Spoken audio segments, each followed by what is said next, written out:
এখন দেশের গণতান্ত্রিক পরিবর্তন আমরা চেয়ে আসছি 5 আগস্টের পর থেকে।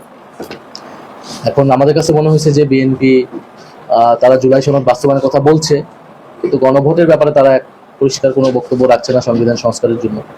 এখন আমাদের তো আমরা সংসদে এই কথাগুলো উপস্থাপন করেছি, প্রথম অধিবেশনে বিরোধী দল মনে করি যথাযথ ভূমিকা পালন করেছে, দায়িত্বশীল ভূমিকা পালন করেছে। পুরনো বিরোধী দলের মতোই এই সংসদকে অকার্যকর করে দেয় নাই, সংসদে পার্টিসিপেট করেছে এবং একই সাথে জনগণের পক্ষের কথাগুলো তারা বলার চেষ্টা করেছে।